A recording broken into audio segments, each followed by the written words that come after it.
Très chers membres de la communauté congolaise des Champagne-Kani, bonjour. Je vous ai dit que ces derniers temps, je passerai de temps en temps pour vous donner des informations. C'est vrai qu'il y en a qui se posent la question, ils disent, il y a un rapporteur dans la communauté, comment le président ne fait que parler? Il y a des situations qui exigent, et la gravité et l'urgence des choses qui exigent que le président s'implique. Et nous ne faisons que notre devoir d'informer, parce qu'il y a des situations qui dérangent ces derniers temps. J'ai reçu beaucoup de coups de fil la nuit. Ce matin, je continue à recevoir des coups de fil, et même tout à l'heure, je continuais à recevoir des coups de fil juste avant cette émission. Il y a beaucoup de questions qui se posent. Je crois que vous voyez ce que j'ai à côté ici. Donc, je vais parler de ça. C'est ça, ce qui sera le gros de notre émission aujourd'hui, ou soit cette petite information que je vais donner, c'est par rapport à ça, parce qu'il y a des vidéos qui circulent, il y a les gens qui ont peur, il y a de ceci, tout ça. Alors, c'est de notre devoir, comme les gens nous ont appelés, ils ont dit qu'on porte plainte contre la compagnie. Donc, je m'étais dit qu'il fallait d'abord qu'on s'informe et passer la vidéo avant qu'on puisse prendre une action que ce soit, ou bien agir comme Monsieur Tout-le-Monde. Donc, d'entrée de jeu, je voulais juste faire un petit briefing de la nouvelle qui est aujourd'hui. La nouvelle est que c'est vrai que le président Trump a approuvé la chloroquine pour le traitement des coronavirus, mais il y a un couple d'Arizona, le mari et la femme, ils ont pris ça pour prévenir contre le corona, mais malheureusement, l'homme vient de décéder. Donc, l'homme est décédé aujourd'hui. Et la femme, qui sont tous dans les soixantaines, la femme est à l'hôpital. Donc, c'est juste pour vous dire qu'il faut être très prudent. Il ne faut pas l'automédication n'est pas bien. L'automédication n'est pas bien, alors il faut éviter ça. Donc, le sujet d'aujourd'hui, nous allons parler, comme je l'ai écrit, faut-il consommer la sémolina ou non? Quand j'ai eu des vidéos hier la nuit, et même la journée, les gens m'ont envoyé beaucoup de vidéos. J'ai reçu beaucoup de coups de fil. J'ai continué à recevoir des coups de fil. Ils m'ont dit, qu'est-ce que la communauté et les comités directeurs disent? Devons-nous consommer la sémolina ou on doit arrêter de consommer ça? Je m'étais dit que je m'informe d'abord sur le composant de sémolina. Donc, je crois, je ne sais pas zoomer. Les gens qui ont des sémolina à la maison, vous allez voir. D'entrée de jeu, les sémolina, si vous regardez en haut, là où il y a les ingrédients, après trademark, ingrédients, là on écrit ingrédients, vous allez voir que c'est écrit en anglais que sémolina c'est fait sur base de durum wheat. Durum wheat, from durum wheat. Qu'est-ce que ça veut dire? Ça veut dire que le sémolina est les ressortissants des blés durs.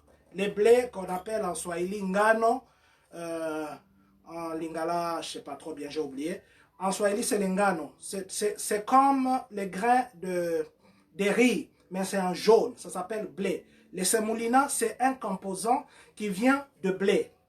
C'est à la fin que je vous dirai pourquoi j'insiste sur ça. Donc, d'abord, d'entrée de jeu, si vous regardez, le sémolina, ça vient de bleu. Le sémolina est fait où? La sémolina plutôt. La sémolina, c'est fait ici, à Minnesota, à Minneapolis. C'est bien écrit Minneapolis à Minnesota. Minneapolis, c'est ici aux États-Unis, à Minnesota. Et les gens qui, comme moi, qui ont travaillé ou qui travaillent dans la production, surtout là où on produit la nourriture, ils savent comment les Américains sont stricts en matière de manger. Troisième chose, je me suis dit, en dehors du fait que la sémolina est faite de blé dur, quels sont les autres composants chimiques de la sémolina? Quelles sont les autres substances qui contribuent à la fabrication de la sémolina?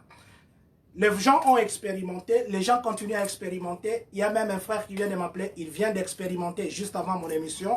Il a vu le même effet sous forme de colle, sous forme d'élastique, ça fait l'élasticité. En fait, je m'étais dit, avec mes petites recherches, que je fasse des petites recherches. La première chose qui compose la sémolina, je vais parler en français, c'est écrit en anglais, mais je pars en ordre comme c'est écrit ici. La première chose qui compose la sémolina, ça s'appelle la niacine. La niacine, c'est quoi? La niacine, c'est aussi qu'on appelle la niacinamide. La niacinamide ou autrement la vitamine PP ou encore la vitamine B3. C'est le premier composant. Quel est le rôle de la vitamine B3 dans notre organisme? Quel est pourquoi la vitamine B3 dans notre organisme? La vitamine BA et B3 plutôt est très indispensable pour notre organisme parce que ça favorise le bon fonctionnement cérébral. Donc la vitamine B3 nous aide à ce que le cerveau puisse bien fonctionner. C'est le premier composant qui est dans la sémolina. Deuxième composant, c'est la sulfate de fer. La sulfate de fer ou bien sulfate ferreuse. Donc la sulfate de fer, quelle est son importance dans notre corps? La sulfate de fer nous aide à bien augmenter la capacité de fer dans notre corps. Le fer est important pour les os, pour que les os soient durs. Et cette sulfate-là, ça nous aide à augmenter la capacité de fer dans notre organisme. Aussi, le fer en soi-même, fer, c'est très important pour les gens qui sont anémiques. Les gens qui sont anémiques sont les gens qui ont des problèmes de globules blancs, les gens qui ont des problèmes de sang. Et le fer, ça les aide à augmenter leur capacité de sang et puis ça aide à ce que les os puissent être durs. Donc c'est le deuxième composant de sémolina.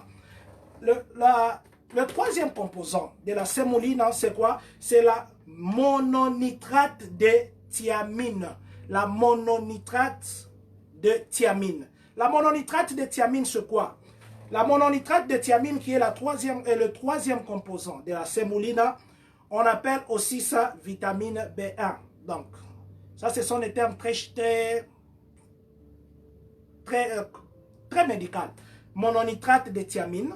Donc, en cours, vous pouvez appeler ça la vitamine B1. Quel est le rôle de la vitamine B1 dans notre corps? Pourquoi nous devons avoir la vitamine B1? Pourquoi notre corps a besoin de la vitamine B1? La vitamine B1, ça aide à tout le système nerveux. Le système nerveux, ça veut dire que c'est comme la vitamine B3 aussi. Le fonctionnement du cerveau, pour le fonctionnement du cerveau, tous les systèmes nerveux, ce qui aide à ce que votre cerveau puisse bien fonctionner. Ce qui aide à ce que le système nerveux puisse être bon, c'est la vitamine B1. Et ces composants se trouvent dans la sémolina. Quatrième composant, c'est la riboflavine. La riboflavine. Qu'est-ce que la riboflavine? La riboflavine, en cours, nous pouvons l'appeler, ou nous l'appelons, la vitamine B2. Qu'est-ce que la vitamine B2? La vitamine B2, on peut aussi l'appeler la vitamine du tonus. Donc, tonus comme énergie, tonus comme force, tonus comme pousser, hein, ça pousse. Donc, la vitamine B2 qu'on appelle riboflavine, la riboflavine aide à nous procurer l'énergie. Donc, l'énergie que nous avons, ça vient de la vitamine B2, qui est aussi un des composants de la sémolina. Cinquième composant, pour finir, c'est l'acide folique. Dans la sémolina, vous avez l'acide folique. Les femmes qui ont été enceintes ou qui sont enceintes connaissent l'importance de la vitamine et plutôt de l'acide folique. Les médecins, les infirmiers, les docteurs insistent que la femme enceinte prenne l'acide folique. Pourquoi on doit prendre l'acide folique? L'acide folique aide d'abord au développement de fœtus. Le fœtus, ça veut dire l'œuf, l'enfant, quand il commence à grandir. Quand la femme est enceinte, les médecins lui conseillent de prendre de l'acide folique pour aider à la croissance du futur enfant. Quand il est encore au stade, après le stade embryonnaire, quand il est au stade de fœtus, il aide à ce que ce fœtus puisse grandir et devenir enfant. Donc, l'acide folique, qui est le dernier composant de sémolina, ça aide à la croissance du fœtus et puis ça régénère les cellules de notre corps. Donc, c'est pour que nos cellules, vous savez, les cellules vieillissent et il faut les régénérer. Donc, c'est l'acide folique qui joue ces rôles. Donc, il y a les 5 composants qui sont de la sémolina. Il y a les ressorts, donc ça sort, donc la sémolina sort de blé dur. Le blé dur, c'est quoi? Les blés durs, ce sont des grains. Les grains blancs, c'est pour les riz, jaunâtre, c'est pour le blé. Et c'est là, c'est à base de ça qu'on a fait la sémolina. les gens qui ont grandi au village comme moi, il y a les beignets qu'on faisait à l'époque, qui étaient comme sablonneux, comme ça. Hein, il y avait les beignets de la farine et les autres beignets qui avaient la tendance jaunâtre. Quand vous mangez, vous sentez vraiment que vous avez mangé. C'est le beignet à base de blé. Et ce beignet, depuis qu'on a grandi, n'a jamais causé du tort à qui que ce soit. Le blé, les gens qui ont déjà eu la chance de manger les bleus en état naturel, donc en étant de grains, ils verront que quand ils mettent dans la bouche, avec la salive, quand vous mâchez ça, ça va se changer en forme de chewing-gum. Ça va devenir comme l'élastique, ça va faire comme un chewing-gum. Donc, c'est parce que c'est les composants. Il y a ce qu'on appelle dans tous les grains, ce qu'on appelle les gluten. Les gluten, ça nous aide à digérer les grains. Donc, ça facilite la digestion qui fait que ça sépare aussi dans l'organisme ce qui est de matière un peu non considérable, ça va dans les déchets, et ce qui est de sang, ça part. Donc sinon, on commencerait à tout sortir comme de l'eau. Donc le blé, quand vous le mâchez, même soi-même le blé, vous le mâchez, vous constaterez que ça vous deviendra les chewing-gums. Et quand on était enfant, les gens qui ont grandi dans les milieux villageois comme moi, ils comprendront que quand on mangeait les blés, on faisait ça des chewing-gums, on faisait de ces bleus-là des chewing-gums. Ce n'était pas qu'il y avait une reformulation chimique ou chimiothérapeutique de la salive, où il y avait une transformation chimique dans notre bouche. Non, c'était de blé venu du champ, vous prenez, vous mangez sans aucun produit chimique. Donc, je reviens maintenant à ce que j'ai dit, pourquoi j'ai insisté que la sémolina vient de là. Vous avez la sémolina à la maison, regardez, on va dire que from durum wheat. From durum wheat, c'est en anglais, ça veut dire que à partir de blé dur. C'est donc, la sémolina, c'est un résidu de blé, donc ça vient de blé. Ce qui fait que c'est tout à fait normal, cette réaction-là, que vous mettez dans l'eau, comme monsieur qui a tiré l'attention des gens à faire voir. C'est tout à fait normal que vous mettez dans l'eau et que ça fasse cet effet. C'est l'effet de blé et qui est tout à fait normal. Il n'y a rien de chimique, il n'y a rien de magique. Et si vous suivez les composants de la sémolina, c'est très bon pour la santé de la femme enceinte à cet enfant qui vient de naître. Parce que ça renforce les cellules, parce que ça nous donne l'énergie, parce que ça contribue à notre fonctionnement cérébral, ainsi de suite. Donc, ne prenons pas ça de la magie. Les gens qui font des chikwang, par exemple, ils connaissent que quand on veut préparer le foufou de manioc, par exemple, même le manioc du village, quand vous mettrez dans l'eau, ça va faire l'effet des chewing-gum ou des bazookas, comme on dit. Dites-moi que c'est la magie, ou dites-moi seulement que c'est le composant des manioc. Devons-nous dire aussi que nous devons arrêter de manger la farine de manioc parce que ça se change en élastique? Non, mais bien mes frères et sœurs, très chers compatriotes, je voudrais juste attirer l'attention parce qu'il y en a qui ont pleuré, il y en a qui ont dit qu'on a mangé les ceci, tout ça, et ce que nous devons savoir, que la sémolina, il n'y a pas seulement nous, les Congolais, qui consommons. Les Américains eux-mêmes consomment. Ils le font de cakes, ils le font de beignets, ils le font de ceci. Ils les mélangent dans leurs trucs pour faire leur pain. Est-ce que c'est pour autant qu'un Américain acceptera de s'autopoisonner? Ou les usines, les gens qui travaillent. J'ai travaillé dans une usine de production. Même un produit dans l'emballage, vous l'avez touché sans gants, on vous demandera de jeter ça à la poubelle. C'est tombé par terre comme ça, on vous demandera de jeter ça à la poubelle. Ça, les produits qui sont affectés aux animaux. À combien plus forte raison, les produits qui sont affectés aux humains? Je voudrais juste dire, c'est bien de faire les expériences. Vous savez, on peut se réveiller, on fait une expérience, c'est très bien. Mais avant que nous puissions publier, avant que nous puissions mettre des psychoses dans la tête des gens, il serait mieux qu'on s'informe sur les composants. Ne soyons pas seulement là, nous venons comme ça. Oh, c'est Molina, Balobike, ils ont fait sa maladie, tout ça. Bon, imaginez, ça fait 10 ans, ça fait 5 ans, ça fait 8 ans, ça fait 50 ans. Oliaka, c'est Molina.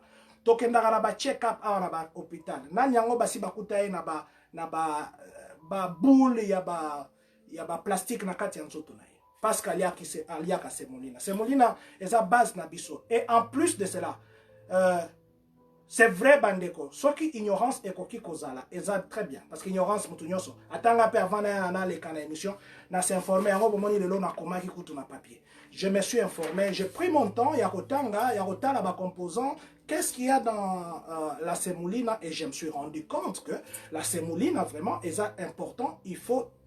En tout cas, moi, je vous encourage. Je vous encourage à prendre ça. Et en plus de cela, nous devons être très prudents. Le marketing que les gens font sur la sémoulina, c'est un marketing destructif.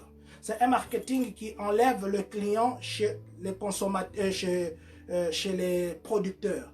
Et nous devons être très attentifs, nous devons faire très attention. Nous devons faire des marketing qui se justifient. Si c'est quelque chose, oh, que non, c'est justifié, ok. Ou soit, pourquoi kwanga sori totie na mai et ça la fait élastique, mais toujours continuer kolia ngokaka. Donc, quel serait maintenant l'importance ya koloba que non, bazo mélanger na ba produits chimiques et autres ça la plastique ainsi de suite. Mes chers compatriotes, mes amis, mes frères et sœurs, l'effet oyo ezosala élastique quand vous mettez dans un tamis, c'est tout à fait normal. Les résidus, les autres composants qui sont ici que je vous ai dit, les autres composants peuvent être tamisés. Mais la dernière boule qui est la base principale de la sémoulina, qui est le blé dur, ça ne va pas passer, ça va faire l'élastique. C'est normal. Si vous voulez vérifier ce que j'ai dit, demandez à vos frères qui sont au village, ou si vous pouvez, je ne sais pas, dans des shops ici, si on vend dans des stores, je ne sais pas si on vend des blés en état de grains, allez acheter les blés, hein. Allez acheter des blés, mangez ça. Et puis, quand ça sera mou, vous allez voir que ça va se transformer en chewing-gum. C'est le même principe que pour les quakers. Nous mangeons les quakers. Quand vous mettez dans l'eau qui n'est pas très très bouillante, ça va faire le même effet des plastiques. Est-ce que c'est pour autant qu'on va dire ne mangeons pas les quakers? Parce que les quakers, il y a les ceci, les ceci. Nos enfants mangent des quakers. Nos enfants mangent ces histoires-là. Et ça a l'effet des plastiques quand on ne fait pas bien. Même la sémoulina, quand vous lisez, on dit qu'il faut bien préparer. Il faut bien préparer, il faut bien la bouillir. Donc ça n'a rien à voir de la magie. Ça n'a rien à voir des choses qu'on a ajoutées. Ça n'a rien à voir des trucs qu'on veut tuer les gens. C'est juste les composants qui sont là. Et pour me résumer, ne soyons pas paniqués s'il y a quelque chose qui arrive.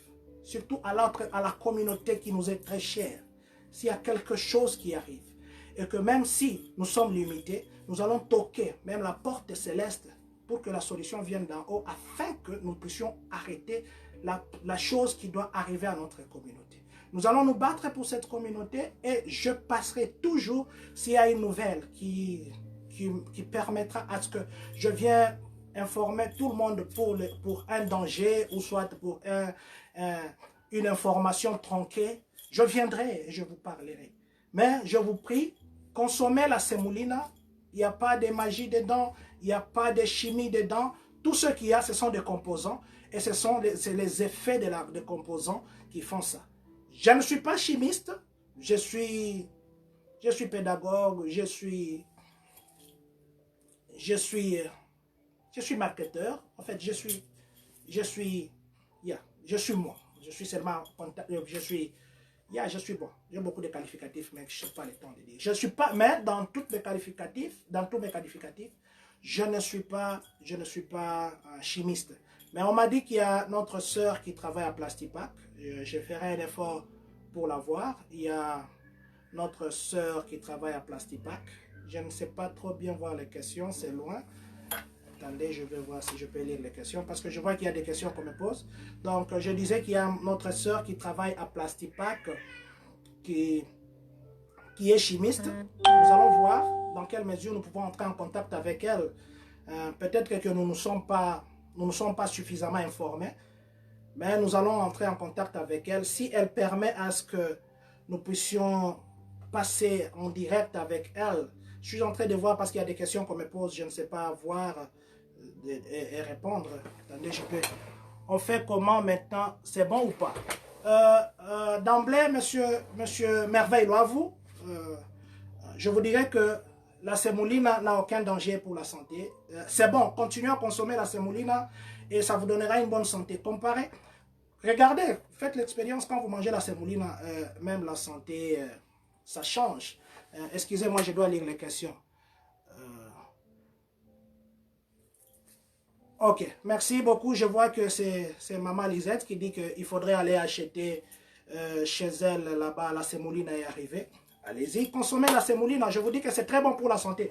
Et les composants qui sont dans la sémoulina, je venais de vous le démontrer. Pour ceux qui sont venus en retard, ils peuvent suivre cette émission. Les composants qui sont dans la sémoulina, ce sont des composants qui sont bien pour tout le monde. Donc, c'est bien pour la santé. Consommez sémoulina. Il y a les gens qui amènent des informations pour combattre le marketing. Mais moi, je vous dis, si je ne l'aurais pas dit, peut-être quelqu'un d'autre le ferait. Je vous dis que je me battrai pour la communauté. S'il faut toquer même à la porte de Dieu, comme je l'ai dit, je toquerai. Vous êtes en bonne santé, vous êtes safe. N'ayez pas crainte, consommez la semolina. Let me talk to our young children, young brother that can speak French. They only speak English. I want to tell you, semolina is healthy. You can keep going. Eat semolina. Eat semolina for what? Because everything you find in the semolina, it's good for you. Everything you find in the semolina, you can eat it and be healthy. Then my advice as a community president, I'm advising you today to stop listening to people. Before you speak to you give an information, you should be aware. You should know that what you are talking is true or is not true. Ok, let God bless you. Ok, je voudrais terminer par dire merci pour votre temps que vous avez pris. Je sais qu'il y aura peut-être des questions. Mais demain, comme je vous ai promis, je passerai pour expliquer comment appliquer pour la Green Card. Que Dieu bénisse la République démocratique du Congo, que Dieu bénisse les États-Unis d'Amérique et que Dieu bénisse la communauté congolaise de Champagne-Kani. Merci beaucoup pour tout ce, parce que vous étiez en ligne.